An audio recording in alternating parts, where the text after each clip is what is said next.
Aproximadamente un 20% de las neuronas de nuestro cuerpo se encuentran en el intestino.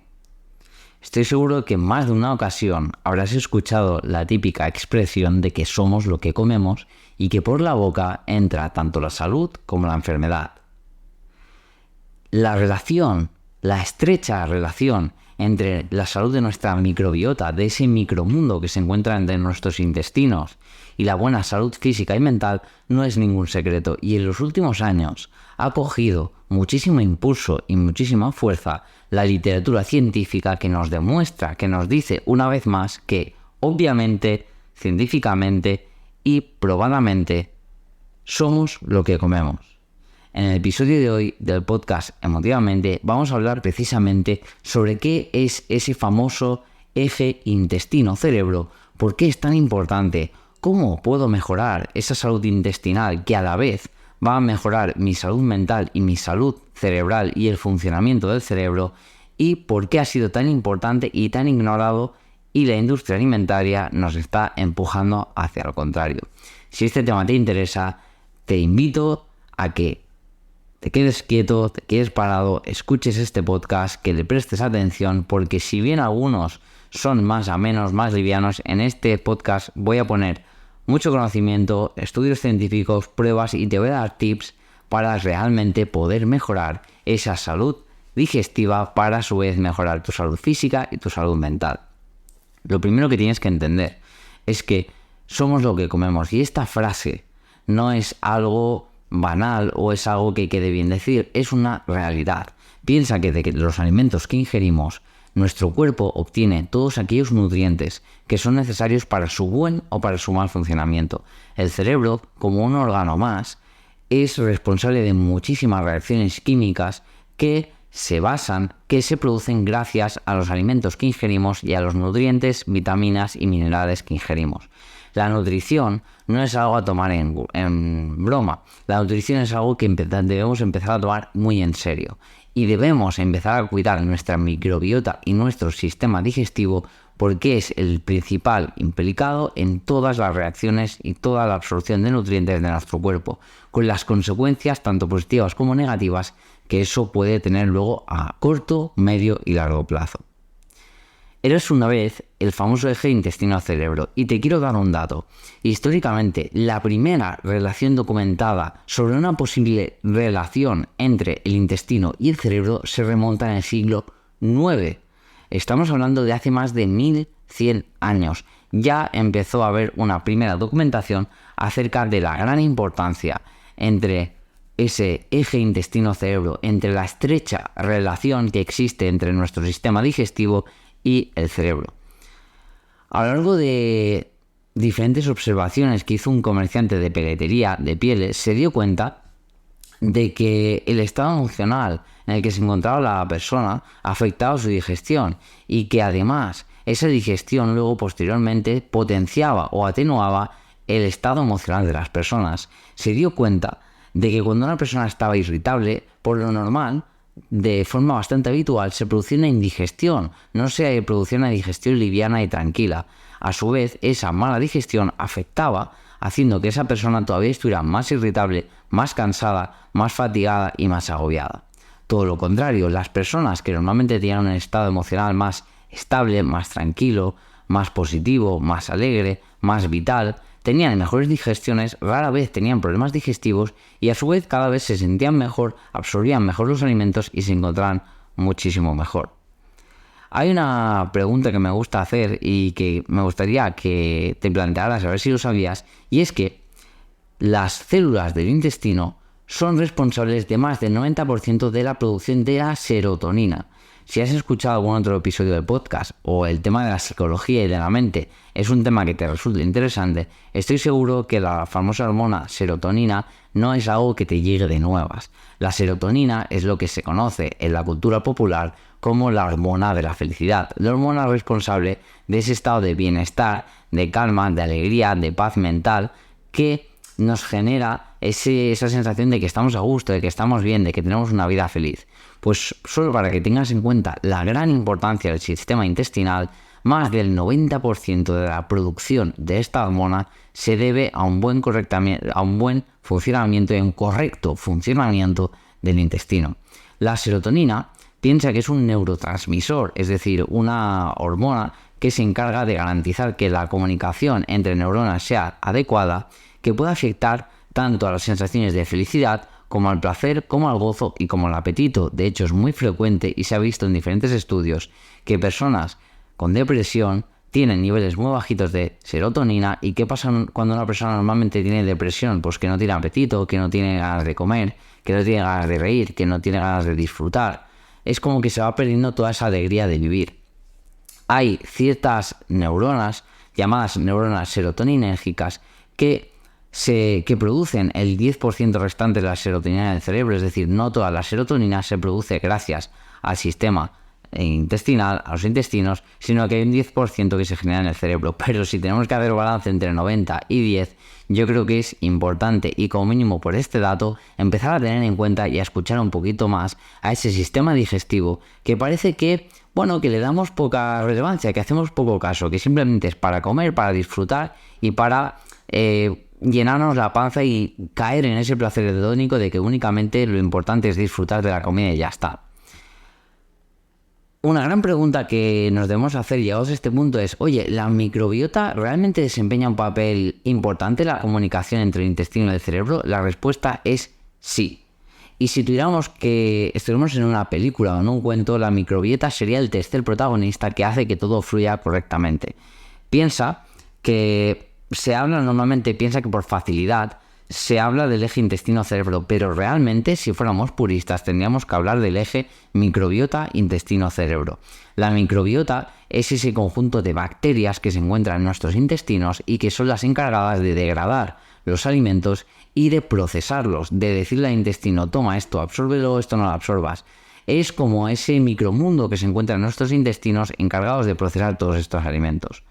Piensa que si tuviéramos que verlo por nodos, cerebro, intestino y microbiota serían 3 nodos principales de lo que sería la función correcta de la nutrición y de la repartición de esos nutrientes por el cuerpo. Piensa que todos los nodos están conectados entre sí, de ahí la palabra nodos, y que interactúan de manera bidireccional, es decir, entre ellos se mandan y reciben información, no es algo unilateral. La microbiota se puede comunicar con el cerebro y con el intestino, a su vez el intestino con el cerebro y la microbiota, y el cerebro con la microbiota y el intestino. ¿Qué pasa? Que para yo asegurarme de que mi cerebro, de que mi sistema digestivo, de que todo funciona correctamente, se tienen que producir unas señales, lo que se llama unas moléculas señalizadoras que le indican a los diferentes órganos cómo tienen que actuar. Por ejemplo, los neurotransmisores que comentábamos anteriormente o los ácidos grasos de cadena corta son moléculas señalizadoras que le dicen por un lado al intestino cómo tiene que funcionar, al cerebro cómo tiene que funcionar. Para que te hagas una idea, imagina una carretera, pues estas moléculas son las señales de tráfico que te indican a ti, que en este caso eres el conductor, pues a qué velocidad tienes que ir, si tienes una salida cercana, si está prohibido adelantar, si hay un ceda al paso. Pues estas moléculas son las encargadas de decirle a los diferentes órganos qué tienen que hacer, si tienen que producir más de una sustancia, si tienen que producir menos de otra. Por lo tanto, la microbiota juega un papel fundamental. ¿Por qué? Porque afecta de manera directa o indirecta a qué neurotransmisores se tienen que producir y qué moléculas se tienen que producir o no. Una vez llegado a este punto y he entendido que el eje microbiota intestino-cerebro es tremendamente importante para aspectos como por ejemplo la felicidad o el estado de ánimo, me tengo que hacer una pregunta, y es lógico que una vez yo me doy cuenta de que un tema es importante y es relevante para mi bienestar, la pregunta típica que nos tenemos que hacer llegados a este punto es ¿cuáles son aquellos factores que determinan que este eje entre estos 3 nodos funcione mejor, funcione peor, que lo modulan o le influencian? Pues hay diferentes factores. El primero de ellos, que es yo creo que el más lógico y que ninguno de nosotros llegado a este punto duda, es la alimentación. Piensa que la alimentación, y en concreto ciertos alimentos como serían por ejemplo el chocolate, con una pureza mayor al 70%, y esto es importante, pueden regular nuestro estado anímico. ¿Por qué? Porque tienen ciertos nutrientes que favorecen el correcto funcionamiento de la microbiota. Si la microbiota funciona bien, es más fácil que el intestino funcione bien y que mande las señales correctas al cerebro y los nutrientes correctos al cerebro. Si te hablo de alguna dieta especialmente proclive a una buena microbiota, a un buen funcionamiento de este eje, es la dieta mediterránea como la conocemos o que particularmente llevamos, por ejemplo, en países como por ejemplo España. También es muy famosa ya no solo por el buen funcionamiento y el favorecimiento del eje intestino-cerebro-microbiota y el buen estado de ánimo, sino que además también se ha visto que tiene grandes beneficios para la memoria y para la salud. Al final, si todos los órganos funcionan correctamente, no solamente afecta al estado de ánimo, si el cerebro funciona bien, todos los procesos responsables del cerebro, pues también es fácil y es mucho más sencillo que funcionen correctamente. ¿Con qué hay que vigilar? Pues hay que vigilar sobre todo con los ácidos grasos de tipo grasas poliinsaturadas, grasas trans, con dietas que son demasiado ricas en azúcares, en agentes químicos. ¿Por qué? Porque todos estos agentes químicos, todos estos alimentos lo que hacen es empeorar la calidad de la microbiota. Y ten en cuenta una cosa, la microbiota es un ecosistema que si lo alimentamos correctamente y le damos lo que necesita, funciona muy bien, pero si nos cargamos esas bacterias, si nos cargamos esa microbiota, ya no solo los problemas que va a acarrear una mala microbiota y que el sistema digestivo funcione mal, sino que va a costar mucho recuperarla. Es luego muy frecuente, muy común que personas que han pasado por una situación de cuidar muy poco su alimentación o situaciones de estrés muy prolongadas que afectan directamente a la microbiota, luego tengan que seguir una dieta, pues por ejemplo muy reducida en FODMAPs, dietas muy restrictivas. ¿Para qué? Para que precisamente todo ese mundo interno se vuelva a reconstruir. Piense que cuando una persona ha pasado por una época de estrés muy elevado, la microbiota, ese sistema intestinal, es de lo primero que se resiente, porque se producen incluso reacciones de tipo autoinmunes, ¿no? De inmunodepresoras, es decir, que el propio cuerpo se ataca a sí mismo porque se cree que está en una situación de peligro.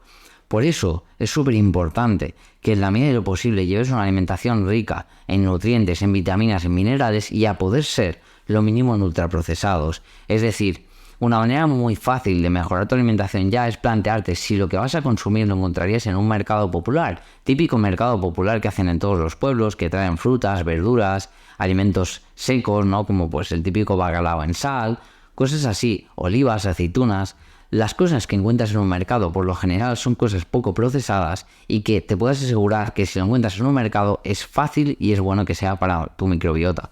Otro consejo que te puede ayudar a mejorar tu alimentación de manera simple: intenta incluir mucho color en tu alimentación con las frutas y verduras, pues por ejemplo el pimiento verde, pimiento rojo, naranjas, fresas, calabacín, espinacas, calabaza. Hay muchos alimentos que su color significa que tienen diferentes nutrientes. Por lo tanto, cuanto más variada y cuanto más colorida sea tu alimentación, te estarás asegurando que estás aportando a tu microbiota y a tu sistema digestivo una gran cantidad de nutrientes que son necesarios para que todo funcione correctamente. El primer punto a tratar es básicamente la alimentación. Como te digo, intenta limitar al máximo comida chatarra, comida basura, ultraprocesados. Hay que limitarlo al máximo porque no te están aportando nada. Todo aquello que encuentres en un mercado será posiblemente muy positivo y muy beneficioso para ti, para tu cuerpo, y cuanto más color hay en tu alimentación y en tu dieta, muchísimo mejor. Otro de los factores muy importantes que influyen en el correcto funcionamiento de ese eje y que favorece una buena microbiota es realizar actividad física de manera regular. Es decir, no sirve de nada un día puntual pegarme la gran paliza, correr 20 kilómetros, 25 kilómetros o andar 20 kilómetros de golpe y luego tirarme el resto de semana sin hacer nada. Es mucho mejor que hagamos todos los días un poquito que no que un día nos peguemos una paliza. ¿Por qué? Ya no solo por un tema de la microbiota, por la salud en general. Hacer ejercicio físico de manera regular es una garantía y es un seguro de salud para toda la vida. ¿Qué pasa? Que la actividad física también contribuye a una buena salud cerebral. ¿Por qué? Porque ya hay muchos estudios científicos que han demostrado que existe una relación directa entre el sistema cognitivo y el número de actividad física que realizas. ¿Por qué? Porque piensa que cuando estás haciendo una actividad física, estás trabajando otros aspectos muy importantes de la salud mental, como la propiocepción, es decir, la propia percepción del cuerpo humano. Además, hay ciertos ejercicios que requieren que estés atento, que cuentes, que pienses estrategia, que pienses posibles soluciones, que pienses posibles maneras de cómo salir de una situación, de cómo marcar gol, de cómo recibir un pase, de cómo levantar un peso. Es decir, el realizar actividad física es muy saludable para el cerebro, y si es saludable para el cerebro, también hará que funcione mejor y te ayudará a tomar mejores decisiones que posiblemente luego influirán en cómo te alimentas, y eso mejorará también la calidad y la salud de tu sistema digestivo. Otro punto muy importante que a lo mejor no se tiene en cuenta son las interacciones sociales. Piensa que las relaciones de calidad, las relaciones saludables, tienen un impacto directo en tu salud intestinal y en tu salud cerebral. Ya no solo a nivel cerebral, sino a nivel intestinal. ¿Por qué? Porque estoy seguro que te ha pasado más de una vez que si después de una discusión comes, te sienta mal. ¿Por qué? Porque tu sistema está más pendiente de darle vueltas a esa situación y en pensar cómo resolver ese problema que no en procesar la alimentación. Por eso es tan importante que cultivemos relaciones positivas, porque una relación positiva va a tener un impacto positivo en todas las áreas de tu vida. A su vez, y muy unido a estas interacciones sociales, el entorno. El entorno es fundamental y es uno de los factores más relevantes que afectan tanto a la salud cerebral como a la microbiota. Por ejemplo, esto no hace falta que te lo explique porque yo creo que es obvio y que todos llegamos a esa conclusión, pero la contaminación tiene un mayor riesgo de enfermedades de tipo respiratoria, cáncer, trastornos cognitivos, y además si consumimos alimentos contaminados nos estaremos cargando esa microbiota porque le estamos intentando hacer procesar cosas que no puede procesar, estamos ingiriendo tóxicos, y esos tóxicos no te olvides que luego van a pasar a la sangre, porque somos lo que comemos. Lo decía al principio de este episodio y lo recalco, somos lo que comemos. También, otro punto importante, hay ciertos medicamentos y sobre todo los antibióticos que ya te lo dice el nombre, son antibióticos antivida, y la microbiota es una microvida que se encuentra en nuestros intestinos. Por lo tanto, el consumo de antibióticos de manera frecuente se carga totalmente esa microbiota. De hecho, te recomiendo en la medida de lo posible que añadas a tu alimentación, volvemos al punto número 1, alimentos prebióticos y probióticos. No es mucho el motivo principal de este podcast, pero te lo explico rápidamente. Los prebióticos son alimentos que ayudan, que alimentan a esa microbiota. Es decir, probióticos son las fibras de tipo solubles o insolubles que esa microbiota, que esas bacterias se alimentan de ellas y hace que proliferen y funcionen correctamente. Sería, por ejemplo, las frutas y las verduras, que son prebióticos, que sirven de alimento a esas bacterias intestinales. Luego, por otro lado, están los probióticos, que sería, entre comillas, ya directamente esas bacterias, como si tú cogieras un ejército de esas bacterias y lo ingirieras ya directamente para tus intestinos. En este sentido, ¿qué es muy útil? Pues alimentos fermentados, como por ejemplo el chucrut, que es la col fermentada, la kombucha, también es una bebida muy positiva para la microbiota, el vinagre de manzana sin filtrar también es súper positivo para la microbiota. Todos estos alimentos son probióticos y están haciéndote ingerir esas bacterias que harán que tu intestino funcione correctamente. Otro de los puntos muy importantes y que ya te lo he dejado caer hace un poquito es el estrés. El estrés tiene un efecto directamente sobre la microbiota, porque cuando tú estás en una situación de estrés, sobre todo prolongado, el cuerpo, el cerebro, no se preocupa porque tus digestiones sean correctas, no se preocupa porque tu cuerpo sea capaz de procesar correctamente los nutrientes. Por lo que se preocupa tu cerebro y tu mente es únicamente por resolver esa situación tan complicada, por dar respuesta a ese estímulo, a esa situación que está percibiendo que es un riesgo para la propia vida y para la propia supervivencia. Por lo tanto, yo te pregunto, ¿tú te crees que si estuvieras en medio de la sabana huyendo de un león, lo que te tenía que preocupar en ese momento es si tienes una correcta digestión, si generas gases, si no generas gases, si absorbes los nutrientes? No.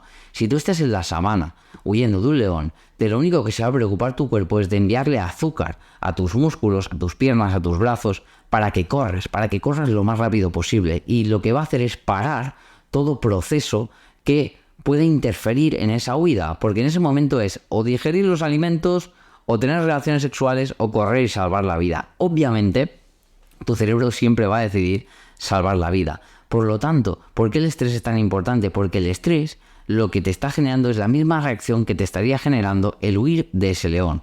Por eso, si sufres mucho estrés, tienes tan malas digestiones y digieres tan malos alimentos, porque tu cuerpo lo que está haciendo es, oye, hay que huir de ese león, cambia ese león por jefe, hay que huir de ese león, por lo tanto, olvídate de digerir, olvídate, de hecho, si puede ser, olvídate hasta del alimento, vomítalo, no lo tengas en tu cuerpo porque te está limitando. Ahora mismo solo te tienes que preocupar de luchar, de correr y de huir de ese estímulo que me está generando tanto miedo y tanto dolor. Por eso, tantas personas con estrés tienen tantos problemas intestinales, úlceras, indigestiones, dispepsias. ¿Por qué?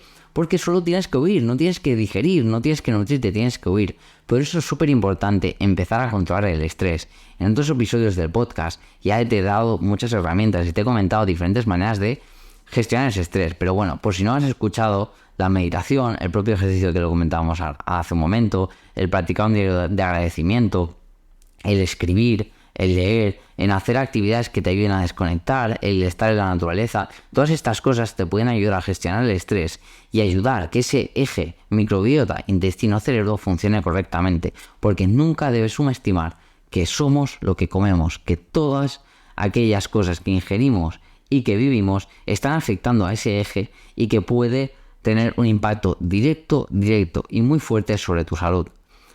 Espero que este podcast te haya ayudado, que te haya quedado claro que es ejercicio físico, que alimentos, que añadas color a tu dieta, que elimines los ultraprocesados, que si se encuentra en un mercado es bien y lo añadimos, si no, no. Deseo y espero que este episodio te haya gustado, que hayas tomado notas, que si ha sido así o ha habido algo especialmente interesante o algo que te ha faltado, me lo dejaras en los comentarios. Si estás en YouTube, si me estás escuchando en Spotify, es un placer que me hayas escuchado. No te olvides de dejar tu calificación de 5 estrellitas si te ha gustado mucho este episodio. Si estás en YouTube, es un placer verte de nuevo y deja tu comentario, tu like y suscríbete para no perderte los próximos episodios. Por mi parte lo dejo por aquí. Te mando un fuerte abrazo y que tengas un estupendo día. Nos escuchamos y nos vemos la próxima semana. Fuerte abrazo.